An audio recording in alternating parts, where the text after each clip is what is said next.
Hey everyone, Keith McGinnis here with KCDC Designs. That used to be an old end table, coffee table. And I wanted to try my hand at a river table, but I wanted to start out small. So we took those boards, we needed to get them flattened out, and we needed to get them planed. That's Bruce Anderson from Anderson Woodworks out of Waterloo, Iowa. And he brought with him some casting epoxy, stone coat casting epoxy, and said, let's give it a try. So once we got the boards planed down and made a good old sized mess, that's what our boards ended up looking like. Made an 18 by 18 inch square frame using 3/4 inch melamine and lined that with Tyvek tape. Now we're going to cut the boards to fit that frame, line it with Tyvek tape, and caulk our corners. All right, river table pour. We're using Chameleon by Color Obsession. It's the green, purple, blue Super Chameleon pigment Truth be powder. told, Bruce didn't think the Chameleon was going to work. That's Chameleon? Let's see what he has to say. And that is a color shift mica powder. Wow, that is really so cool. Okay, I'm liking that, dude. That's cool. So horrible.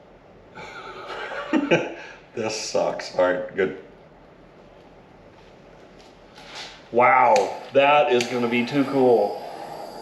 Can you imagine when that starts swirling? Whoa. All in all, this is about an inch thick as far as by the time it's all said and done. So we put the epoxy in there in layers, doing about quarter of an inch, and then we torch out the bubbles. And what I'm doing there is I'm filling up the cracks that were in the cedar. It almost looks good if you just don't stir it. Yeah, because that is really cool right there. And that's the bubbles that are coming up that are causing that effect. If it stayed like that, I'm all for that. So as we're getting that river filled up and getting the cracks filled and popping the bubbles as they appear, you'll notice that we've got that clamped down, and we have 2 blocks that are also wrapped in Tyvek tape. And that's to keep those boards solid to the bottom of our form. Because we don't want the epoxy getting underneath the form, and we don't want our boards, our wood, we don't want that floating up. Now the casting epoxy takes much longer to cure, and I apologize for not getting more picks, but I waited a week, popped it out of the form, sanded down the top to get it all smooth again, and then put a coat of Stone Coat's Countertop epoxy for my final finish on the top. Wow, this really turned out pretty. That's 2 pieces of cedar. And actually, I created that live edge in between. If we can see that edge there. The mica powder that I used is called Chameleon. And I'll show you how that changes colors here in a minute. But that cedar wood is absolutely gorgeous. Holy cats. And the depth is just incredible.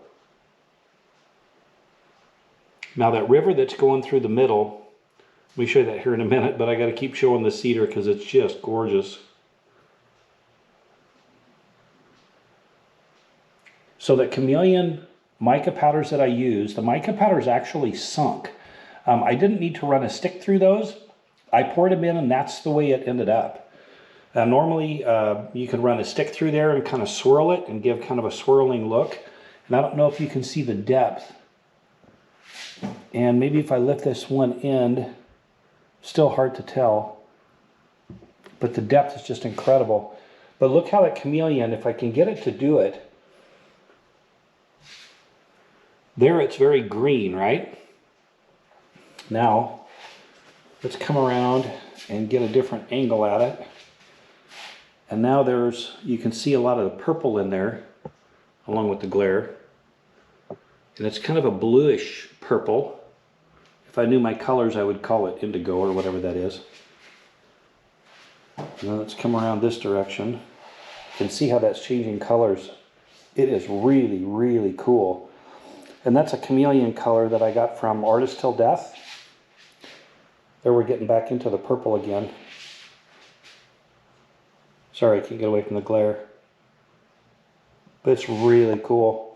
The size of this is 18 by 18, and I'm going to do another one to match to make 2 small end tables. But I really like how that turned out. That's the first time I had done any kind of a deep pour. And I use Stone Coat's casting epoxy resin to do this, and I'll provide a link in the description below, along with a coupon code for you to get 10% off.